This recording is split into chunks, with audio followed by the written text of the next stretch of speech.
Balakən şəhərində Ocaq restoranının biznesi satışa çıxarılır. Gördüğünüz magistral yolun tam kənarıdır.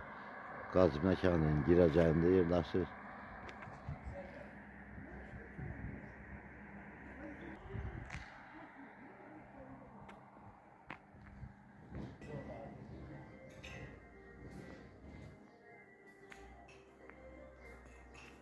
Ocaq restoranının deməli əşyalar gördüğünüz kimi təzə qoyulmuşdur. 2 tane televizoru var.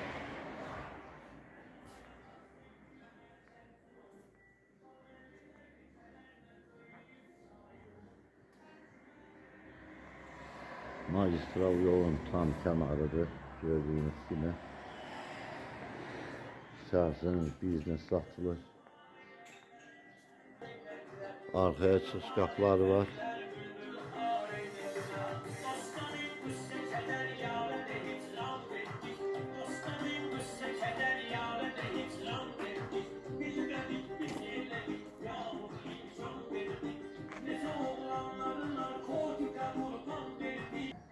Bu hissədə mətbəxdə yerləşir.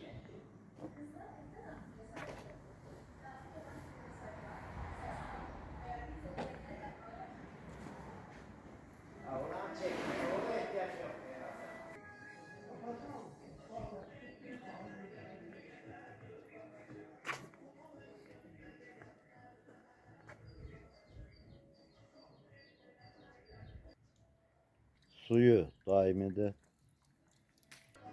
Həyətində 6 ədəd besetkası var.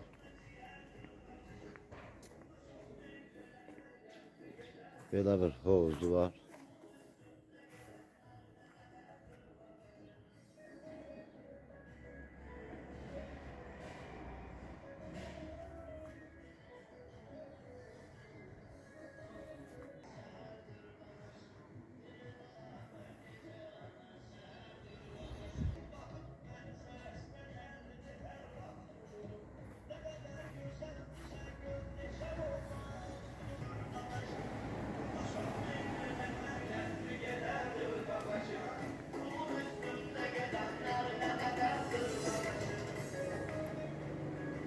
Belə bir kabineti var. Sol taraftan da giriş çıkış kapısı olmuştur.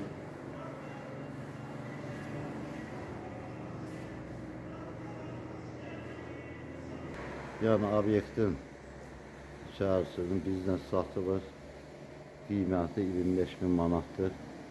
Aylıq kiraya haqqı 600 manatdır.